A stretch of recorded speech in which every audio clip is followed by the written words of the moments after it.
مجھے سوال آپ سے یہ کرنا ہے کہ آپ جیسے جانتے ہیں سب کہ ہمارے جو معاشرے میں جو فتنہ ہے، ہمارے جو بچے ہیں، شاید جس وقت ہم نے ان کو اسکولوں میں ڈالا یا جو سوشل میڈیا کا پریشر ہے ایوری تھنگ، تو آپ آج کل کی یوتھ کے لیے کیا ایڈوائس دے سکتے ہیں ہم پیرنٹس کو؟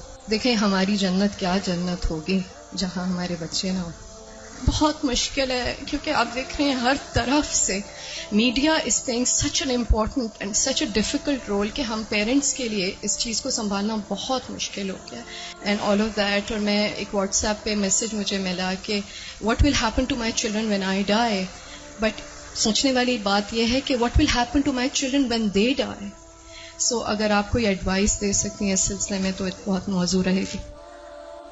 انہوں نے دکھتی رگ پہ ہاتھ رکھ دیا ہے اور بہت ہی اہم سوال ہے یہ. حقیقت یہ ہے کہ یہ ہر گھر کا مسئلہ ہے، ریلیجس فیملی ہے یا ریلیجس نہیں ہے، یہ مسئلہ ہر جگہ ہے، پڑھے لکھے ہیں یا ان پڑھ ہیں. آئندہ جنریشنز بہت بڑے فتنے میں ہیں، فتنہ ہر ہاتھ میں ہے اور وہ بڑھتا ہی چلا جا رہا ہے اور پوری دنیا ان کے سامنے ایکسپوز ہو چکی ہے. یعنی آپ کس کس چیز سے ان کو بچا سکتے ہیں، کس کس چیز سے روک سکتے ہیں؟ صرف ایک ہی حل ہے اور وہ روک اندر ہو، اور وہی تقویٰ والی بات ہے کہ جب تک ان کے اندر خود اللہ کا ڈر نہیں آتا، آخرت کی فکر نہیں آتی، اس وقت تک کوئی باہر کی چیز اب ڈھکی چھپی رہ ہی نہیں گئی. آپ سو رہے ہیں، آپ کو نہیں پتا آپ کے بچے اپنے رضائی کے اندر کیا دیکھ رہے ہیں، کیا کر رہے ہیں، کیا سن رہے ہیں، کہ کانوں کے اندر کچھ لگا ہوا ہے، کچھ دیکھ رہے ہیں.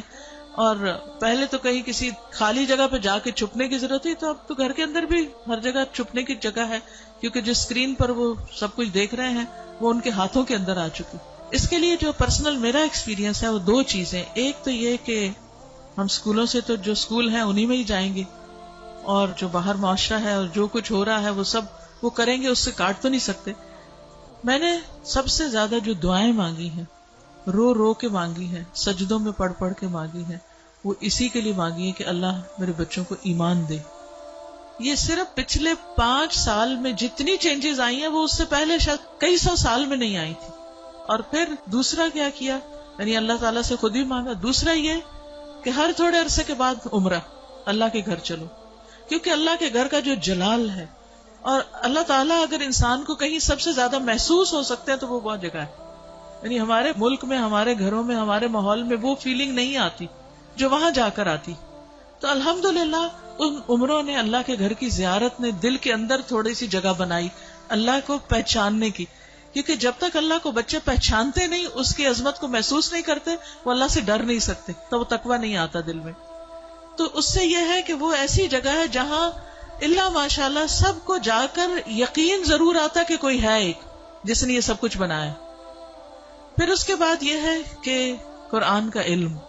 میں نے سب سے زیادہ تکلیف دہ مرحلہ گزارا کہ جب میں نے اپنے بیٹے کو قرآن پڑھایا، تو پھر میں نے یہ ٹھان لی کہ کچھ بھی ہو مجھے اس کو پڑھانا ہے. وہ ایج ایسی تھی کہ جس میں کچھ نہ کچھ وہ سننے کے قابل تھا، ورنہ وہ ایج بھی گزر جاتی ہے تو پھر بچے وہ اتنا بھی نہیں سنتے. اور میں نے اپنی ساری مصروفیات کو سیکنڈری کر کے، حالانکہ میں انتہا درجے کی مصروف، گھر کی بھی ذمہ داریاں، باہر کی بھی، لیکن میں نے اس کو اپنی پرائرٹی نمبر 1 سمجھا کہ یہی بات جنہوں نے کی ہے کہ جب وہ مر جائیں گے تو پھر ان کا کیا بنے گا. یعنی ہمارے مرنے کے بعد تو جو ہوگا سو ہوگا، ان کے مرنے کے بعد ان کی قبروں کا کیا حال ہوگا اور ان کی آخرت کا کیا ہوگا. تو اللہ سبحانہ وتعالیٰ نے قرآن مجید میں فرمایا قوا انفسکم واہلیکم نارا، اپنے آپ کو اور اپنے گھر والوں کو آگ سے بچاؤ. ایمان والوں کو خطاب ہے کہ اے ایمان والوں اپنے بچوں کو آگ سے بچاؤ. تو پھر میں نے اس کے ٹائم کے مطابق جب اس کا موڈ بنے، لیکن روز کی شرط رکھی تھی کہ ہر روز پڑھیں گے تھوڑا تھوڑا، 2 آیتیں 4 آیتیں، 1 رکوع 2 رکوع 1 رب، اور اس طرح کر کر کے میں نے پورا قرآن اس کے ساتھ پڑھا کہ مجھ سے نہیں ڈرے، اللہ سے ڈرے. میری خاطر نماز نہیں پڑھے، اللہ کی خاطر پڑھے. میری وجہ سے کچھ مت چھپائے جو دیکھ رہا ہے، اللہ سے ڈر کے چھپائے. تو یہ کسی حد تک فائدہ مند ہوا. یہی ماؤں سے کہوں گی کہ ساری مصروفیات اپنی جگہ ہیں، لیکن بچے آپ کی پرائرٹی نمبر 1 ہونے چاہیے. ان کے لیے کھپ جائیں دعائیں مانگ مانگ کے بھی، اور اس کے ساتھ ساتھ ایک دفعہ کم از کم قرآن سے ضرور گزر جائیں. کیونکہ جب وہ قرآن سے گزر جائیں گے پھر ایٹ لیسٹ آپ کی رسپانسبلٹی نہیں رہے گی. اللہ ان کی سب خیر کرے، لیکن اگر خدا نہ خواستہ ان کے اندر کوئی بگاڑ آتا تو آپ کی پکڑ نہیں ہوگی. لیکن اگر آپ نے کوشش نہیں کی، محنت نہیں کی، تو آپ کی بھی ساتھ پکڑ ہے. صرف آپ کی نمازیں پھر کام نہیں آئیں گی. تو اس لیے ہم میں سے ہر ماں کو سنجیدہ ہونے کی ضرورت ہے. چاہے رونا پڑے، منتیں کرنی پڑے، بھوک کاٹنی پڑے، کچھ کرنا پڑے، لیکن پکڑ کے بیٹھے، خود بیٹھے. یہ مولویوں پہ نہ چھوڑیں کہ کوئی اور آ کے لیکچر دے گا تو وہ سن لیں گے، اس کو بتا دیں گے، ابا کو بتا دیا، چچا کو بتا دیا، اس کو ماموں کو بتا دیا.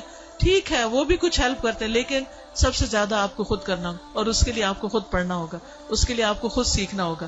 خود سیکھنا شروع کریں اور اپنے بچے کے ساتھ بیٹھ کر خود.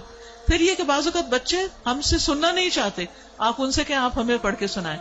بس اس بات کا اگر یقین ہے ان کو کہ یہ قرآن اللہ کی کتاب ہے، تو پھر ان کے اندر یہ ڈالنے کی ضرورت ہے کہ اللہ تعالیٰ نے کیا فرمایا ہے.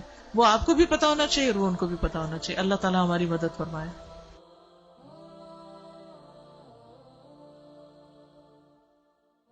ربنا هب لنا من ازواجنا وذرياتنا قرة اعين واجعلنا للمتقين اماما.